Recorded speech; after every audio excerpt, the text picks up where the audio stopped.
Здравствуйте, уважаемые телезрители! В эфире передача «Первая помощь». С вами Елизавета Алексеева. Сегодня наш разговор о коре.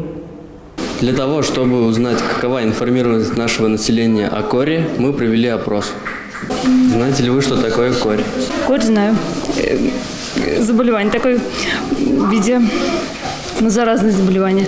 Ага. От него есть прививки, надо делать от него, я знаю. Болезнь? Ой, корь нет. Слышала, что такое корь, но на своем опыте нет, не знаем. Заболевание кожное, вызвано огромным высыпанием мелких точек, красненьких. Как вы думаете, опасно ли это заболевание? Да, опасно, смертельно опасно, говорят. Сейчас в Европе большая, как эпидемия. Ну, наверное. Думаю, опасно. Я думаю, что опасно, да. Конечно, опасно. Если что-то на лице или из организма прет наружу, уже это ясно, что что-то не то, непорядок, заболевание какое-то. Какие вы знаете меры профилактики кори? Только прививка, наверное, вроде, как я знаю. Не могу сказать. Прививки, в первую очередь, от кори, которые делаются всем детям. Вот прививка. Если она все же высыпание какое-то было, скорее всего, надо уже обратиться к педиатру и начинать мазаться, лечиться, что-то там принимать. В ходе опроса мы выяснили, что информированность населения о коре недостаточна. Именно поэтому мы вам сейчас расскажем об этом заболевании. Корь – это острое инфекционное заболевание, протекающее с высокой температурой, которая может доходить до 40,5 градусов, с наличием воспалительного процесса слизистых оболочек дыхательных путей, рта, глаз, своеобразной сыпью и частыми осложнениями, преимущественно со стороны органов дыхания. Болезнь вызывается вирусом, который проникает в организм через слизистую оболочку рта, носа и глаз. Во внешней среде вирус неустойчив, инактивируется при высушивании, воздействии солнечного света, ультрафиолетового облучения, при нагревании до 50 градусов. Но вирус способен сохраняться при комнатной температуре 1-2 дня, при охлаждении до минус 15, минус 20 градусов в течение нескольких недель. Источником заражения является больной человек. Он становится заразен уже в последние 2 дня инкубационного периода, когда признаков болезни у него нет.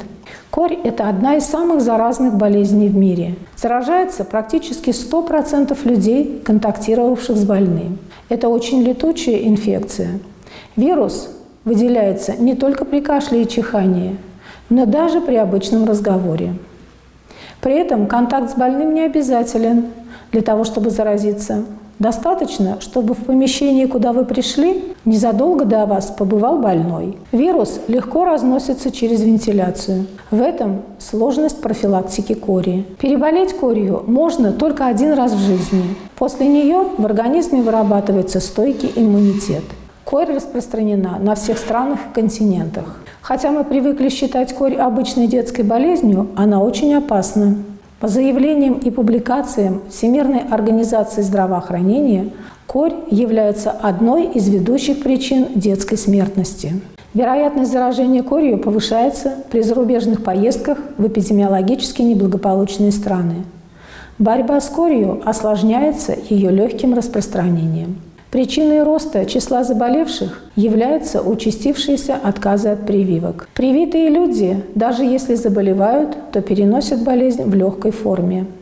Всплески заболеваемости наблюдаются каждые 8-10 лет, особенно на фоне нынешней моды отказа от прививок. Пик заболеваемости приходится на зимне-весенний период. Минимальное количество случаев регистрируют в августе-сентябре. Чаще всего болеют дети до 10 лет, которые заражаются в детском саду или в школе. Каковы же основные симптомы кори? Инкубационный период, то есть период от момента заражения до появления первых признаков заболевания, составляет 9-10 дней, иногда удлиняется до 17 дней.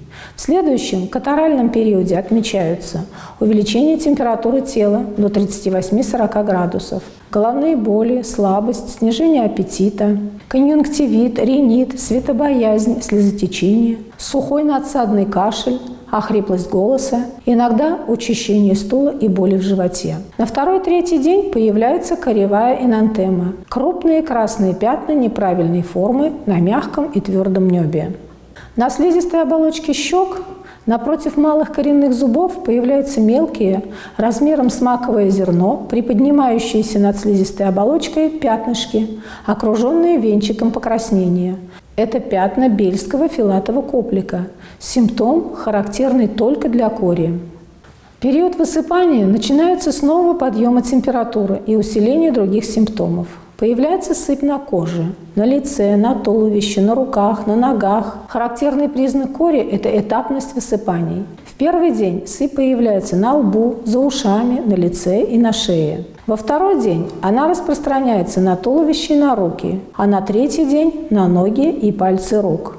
Сыпь обычно обильная, местами сливающаяся. Особенно много ее на лице, меньше на туловище, еще меньше на ногах. Небольшие кровоизлияния связаны с повреждением стенки сосудов и выходом крови под кожу. Через сутки элементы сыпи становятся бурыми и превращаются в пигментные пятна в том же порядке, в каком появлялась сыпь. В разгар болезни отмечаются изменения со стороны различных органов и систем организма. Возможны бред, нарушение сознания. А затем наступает период пигментации, который продолжается 5-6 дней. И при отсутствии микробных осложнений протекает с нормальной температурой. Взрослые болеют корью реже, но заболевания у них протекают тяжелее. И в 30% случаев возникают осложнения. Часто к основному заболеванию присоединяется пневмония и бактериальные осложнения. Иногда последствием заболевания может стать слепота и значительное ухудшение слуха.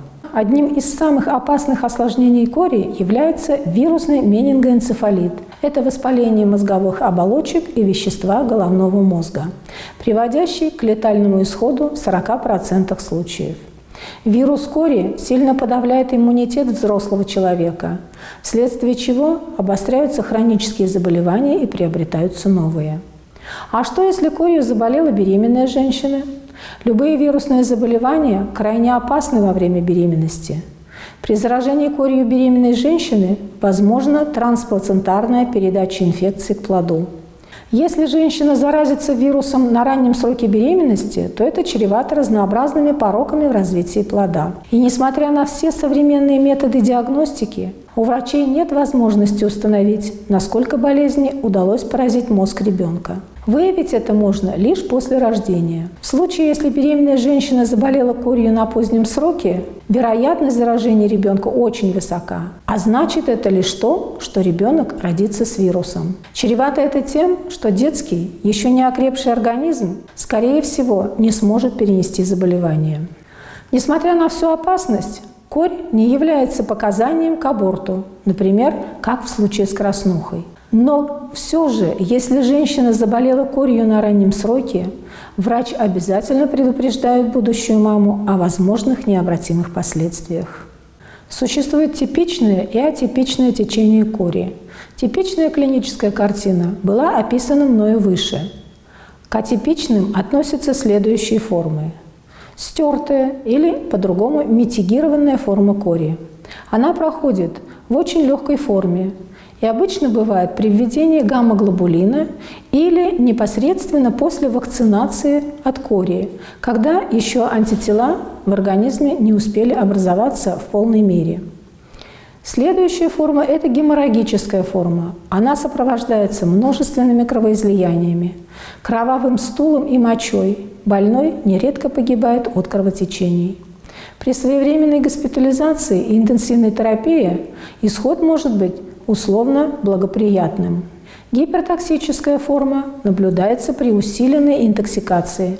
У больного может быть очень высокая, несбиваемая температура. Признаки менингоэнцефалита, сердечная недостаточность и другие симптомы. Эта форма требует немедленной госпитализации. Обычно лечение кори проводят дома. Врач будет периодически посещать больного в этот период и следить за течением болезни. Выпишет необходимые лекарства, даст рекомендации по питанию и по соблюдению режима. Лечение в инфекционном отделении больницы требуется в следующих случаях. Если возникли серьезные осложнения, при тяжелом течении болезни и при сильной интоксикации организма, и если невозможно изолировать больного от других членов коллектива, например, в интернате или в армии. Как же помочь больному при кори? По возможности выделите больному отдельную комнату. Желательно, чтобы заботу о больном взял на себя переболевший или привитый член семьи. Выделите больному отдельную посуду и полотенце. Нет необходимости делать дезинфекцию в квартире, так как вирус самостоятельно погибает через 2 часа. Но влажная уборка 2 раза в день обязательно. Очень важно, чтобы воздух постоянно оставался свежим, поэтому чаще проветривайте помещение. Больному необходим постельный режим, пока держится высокая температура.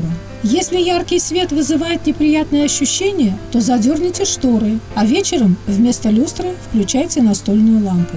Соблюдайте режим дня. Ребенок должен достаточно спать. Если трудно удержать ребенка в кровати, то разрешите поиграть в спокойные игры, немного посмотреть телевизор, почитайте вместе. Диета при кори должна быть легкой, чтобы не раздражать кишечник, и калорийной, чтобы поддерживать силы организма. В меню должно быть много овощей и фруктов, как в сыром виде, так и в тушеном и вареном. Пища должна быть теплой, но не горячей, чтобы не раздражать воспаленное горло. По этой же причине желательно, чтобы блюда были протертые и полужидкие. Для укрепления иммунитета нужны белковые блюда из нежирного протертого мяса и рыбы, паровые котлеты, паштет или суфле, а также омлеты, творог в натуральном виде или в запеканке с крупами и ягодами. Также нужно пить много жидкости.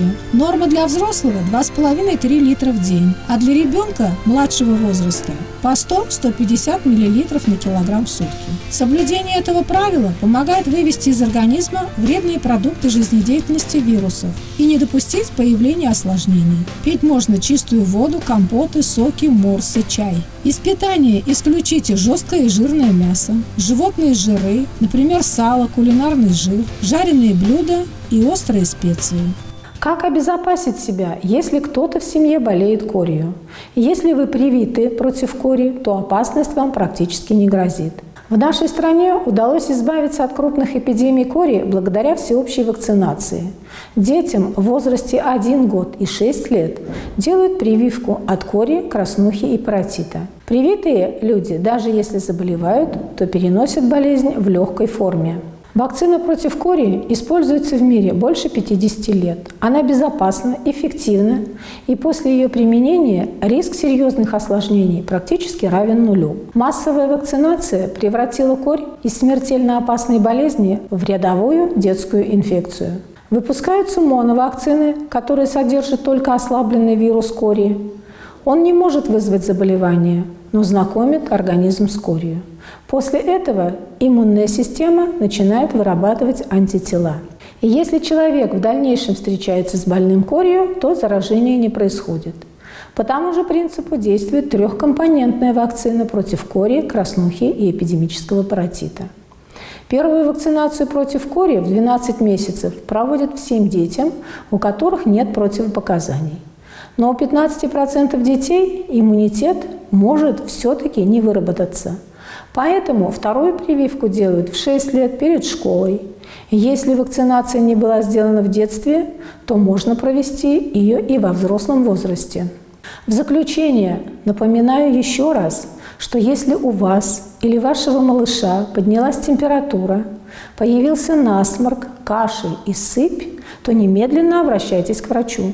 Вовремя начатое лечение кори убережет вас от опасных осложнений. Наша передача подошла к концу.